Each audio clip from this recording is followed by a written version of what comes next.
فاسألوا أهل الذكر إن كنتم لا تعلمون۔ وہ سوال یہ ہے کہ استخارہ کا مسنون طریقہ کیا ہے؟ سب سے پہلے یہ بات ذہن میں رکھ کے، ایک ہے استخارہ اور دوسرا ہے استشارہ۔ استشارہ استخارہ سے زیادہ مؤکد ہے۔ استشارہ کہتے ہیں مشورے کو۔ قرآن مجید میں اللہ رب العزت نے اپنے محبوب صلی اللہ علیہ وسلم کو ارشاد فرمایا وَشَاوِرْهُمْ فِي الْأَمْرِ، کہ ان صحابہ کرام رضوان اللہ تعالی علیہم اجمعین کے ساتھ آپ مشورہ کیا کریں امور انتظامیہ میں۔ تو استشارہ مؤکد ہے استخارہ سے۔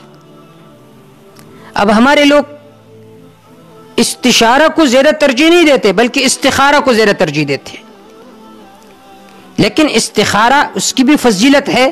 احادیث میں حضرت جابر رضی اللہ تعالیٰ عنہ سے روایت ہے کہ رسول اکرم صلی اللہ علیہ وسلم صحابہ کرام رضوان اللہ تعالی اجمعین کو تمام کاموں میں استخارہ کی اتنی اہمیت دیتے تھے جیسے کہ قرآن مجید کی کسی سورت کی آپ وسلم تعلیم دیتے تھے۔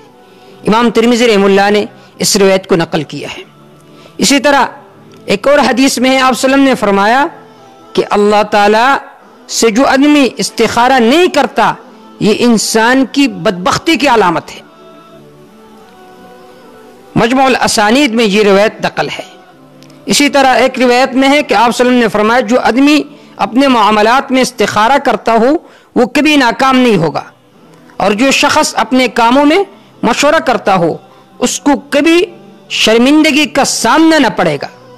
تو اس سے معلوم ہوا کہ جو استخارہ ہے اس کا بہت زیادہ فائدہ ہے۔ لیکن اب استخارے کا طریقہ کیا ہے؟ استخارے کا طریقہ یہ ہے جو احادیث میں نقل ہے کہ آدمی 2 رکعت صلاۃ الحاجہ پڑھے، چاہے دن کو پڑھے رات کو پڑھے جس وقت بھی پڑھے، لیکن مکروہ وقت نہ ہو۔ اس کے بعد اللہ کے بارگاہ میں ہاتھ اٹھائے کہ اللہ یہ کام جو میں کرنے جا رہا ہوں اگر یہ کام خیر ہو، اس میں میرے لیے بلائی ہو تو یہ میرے لیے مقدر فرما، اگر یہ کام شر ہو تو میرا دل اس سے پیر دے۔ اگر کسی کو عربی میں وہ دعا آتی ہے تو فبہا ونعمت، بہت اچھی بات ہے۔ اگر عربی میں نہیں آتی تو اردو میں بھی کہہ سکتے ہیں، اس طرح پشتو میں بھی کہہ سکتا ہے کہ اللہ جو کام کرنے میں جا رہا ہوں اگر اس میں میرے لیے بلائی ہو تو میرے لیے یہ کام مقدر فرما، اگر شر ہو تو میرا دل اس سے پیر دے۔ یہ ہے استخارہ کی حقیقت۔ عربی میں دعا یہ ہے، اس کو یاد کیا کرے۔ وہ دعا یہ ہے اللہم انی استخیرک بعلمک، اللہم انی استخیرک بعلمک، یا اللہ میں آپ سے خیر طلب کرتا ہوں آپ کے علم کے واسطے سے، آپ کے علم کے وسیلے کے واسطے سے۔ آپ ایک عالم ذات ہے، جاننے والے ذات ہے، اے اللہ میں آپ سے خیر طلب کرتا ہوں۔ وَأَسْتَقْدِرُكَ بِقُدْرَتِكَ، اور آپ کے قدرت کے واسطے سے اللہ میں آپ سے مدد مانگتا ہوں، میں آپ سے قدرت مانگتا ہوں کہ اللہ مجھے یہ کام میرے لیے آسان فرما دے۔ یہ ہے حاصل مانا۔ وَأَسْأَلُكَ مِنْ فَضْلِكَ الْعَظِيمِ، اے اللہ میں آپ سے آپ کا جو بہت بڑا فضل ہے وہ مانگتا ہوں۔ فَإِنَّكَ تَقْدِرُ وَلَا أَقْدِرُ، اے اللہ تو قادر ہے میں تو قادر نہیں ہوں۔ وَتَعْلَمُ وَلَا أَعْلَمُ، اے اللہ تو ہی جاننے والا ہے مجھے تو کچھ پتہ نہیں ہے۔ وَأَنْتَ عَلَّامُ الْغُيُوبِ، اے اللہ آپ ہی چھپی ہوئی چیزوں کو جاننے والا، مغیبات کو جاننے والا، اے اللہ آپ ہی ہے، کوئی اور ذات نہیں ہے۔ اللہم ان کنت تعلم ان هذا الامر، اے اللہ اگر آپ جانتے ہیں کہ یہ کام میرے لیے خیر ہے تو میرا دل اس کی طرف پیر دے۔ جب اس لفظ پر آپ آ جائیے اللہم ان کنت تعلم ان هذا الامر، تو اس وقت جس چیز کا آپ ارادہ کر رہے جس کام کا، وہ کام ذہن میں لائے۔ اللہم ان کنت تعلم ان هذا الامر خیر لی فی دینی ومعاشی وعاقبت امری وعاجلہ وآجلہ، فاقدره ويسره لي ثم بارك لي فيه وإن كنت تعلم أن هذا الأمر شر لي في ديني ومعاشي وعاقبة أمري وعاجله وآجله فاصرف عني واصرفني عنه واقدر لي الخير حيث كان ثم ارزني به. دعا کا حاصل یہ ہے کہ اللہ اگر یہ کام میرے لیے خیر ہو تو میرے لیے مقدر فرما، اگر میرے لیے خیر ہو، میرے دین کو کوئی نقصان نہ پہنچتا ہو، میرے انجام کو کوئی نقصان نہ پہنچتا ہو، میرے معاشی زندگی کو کوئی نقصان نہ پہنچتا ہو تو فقدر ہو، میرے لیے مقدر فرما، ویسر ہو، اس کو میرے لیے آسان فرما، ثم بارک لی فیہ، اے اللہ اس میں میرے لیے برکتیں ڈال دے۔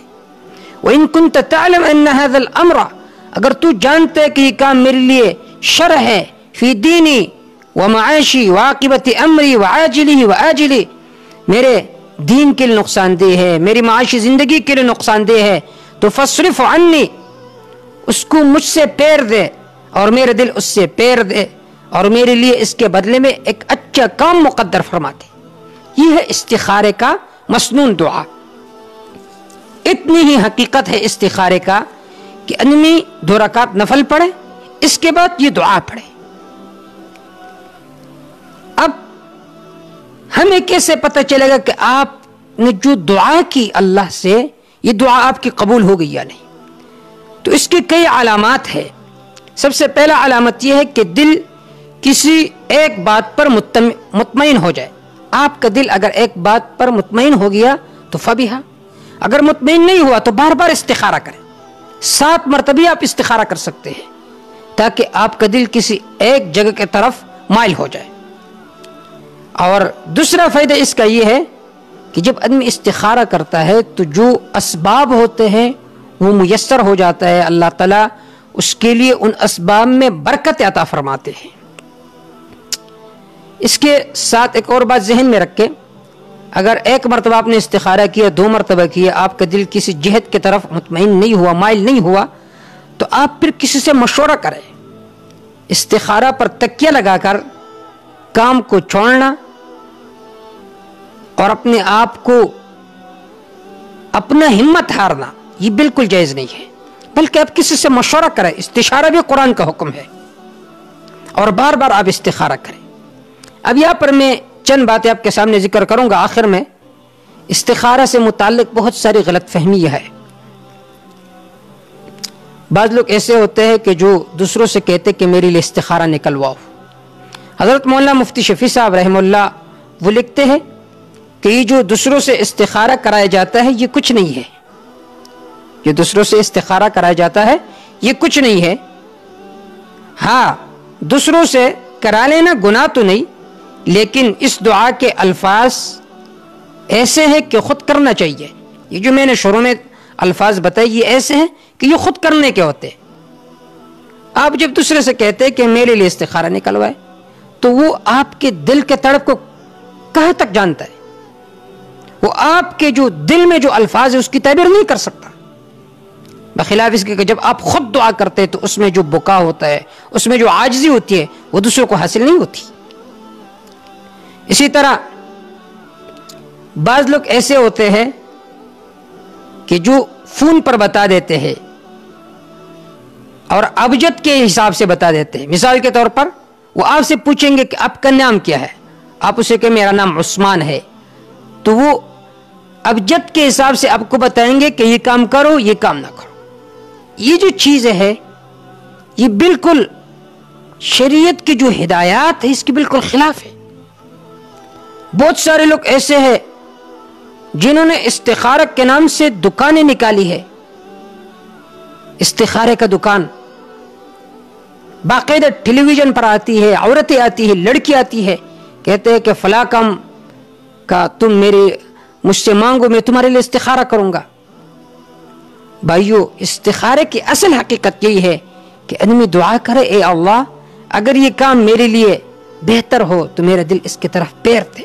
یہ دوسروں سے جو استخارے نکلوائے جاتے ہیں یہ شریعت کی ہدایت کے خلاف ہے۔ ہاں اب کسی سے یہ کہہ سکتے کہ میرے لیے دعا کرا دے، میرے یہ معاملہ ہے میرے لیے دعا کرا دے، تاکہ اس میں اللہ برکتیں دے، یہ تو آپ کہہ سکتے ہیں، لیکن اس سے یہ کہنا کہ استخارہ نکلوائیں، پھر یہ کہنا کہ بھائی یہ کام کرو یا نہ کرو، یہ جو چیزیں ہیں یہ صحابہ کرام کے زمانے میں نہیں تھی۔ آپ صلی اللہ علیہ وسلم کتنے عظیم شخصیت، کتنے عظیم پیغمبر صلی اللہ علیہ وسلم، لیکن کسی صحابی نے آپ صلی اللہ علیہ وسلم سے یہ نہیں کہا کہ میرے لیے استخارہ نکلواؤ، بیٹی کی شادی کروانی ہے استخارہ نکلواؤ، کاروبار شروع کرنا ہے استخارہ نکلواؤ۔ کسی بھی روایت میں یہ موجود نہیں ہے، کسی ضعیف روایت میں بھی نہیں ہے۔ جو کام ہم نے شروع کیا، بڑے بڑے بزرگ ہوتے ہیں استخارہ کے نام سے انہوں نے دکانیں کھلوائی ہے۔ تو یہ جو چیز لوگوں نے شروع کی ہے یہ بالکل شریعت کے خلاف ہے، ایک دکانداری ہے، پیسہ بٹورنے کا ایک ذریعہ ہے۔ بہت سارے لوگ ایسے ہوتے ہیں جو یہ سمجھتے ہیں کہ استخارہ میں خواب دیکھنا ضروری ہے، تو یہ بات ذہن میں رکھ کے استخارہ میں خواب دیکھنا بھی ضروری نہیں ہے کہ آپ خواب دیکھو گے تو اس کے بعد وہ کام کرو گے، خواب نہیں دیکھو گے تو آپ کہو گے کہ نہیں میرا کام نہیں ہوگا۔ تو استخارہ میں یہ خواب دیکھنا بھی ضروری نہیں ہے۔ بہت سارے لوگ ایسے ہوتے ہیں کہ وہ یہ سمجھتے ہیں کہ استخارہ میں آنے والی بات کا علم ہو جاتے ہیں، مثلا کس سے چوری ہو جائے تو مولوی کے پاس جاتے ہیں کہ بھئی میرے لیے استخارہ نکلواؤ۔ تو یہ جو چیز ہے یہ بھی شریعت کے بالکل خلاف ہے۔ تو اللہ رب العزت قرآن و سنت کی صحیح رہنمائی کی توفیق ہمیں عطا فرمائے، اور اللہ رب العزت ہمیں صراط مستقیم پر گامزن ہونے کی توفیق عطا فرمائے۔ وما توفیق الا باللہ علیہ توکلت و الیہ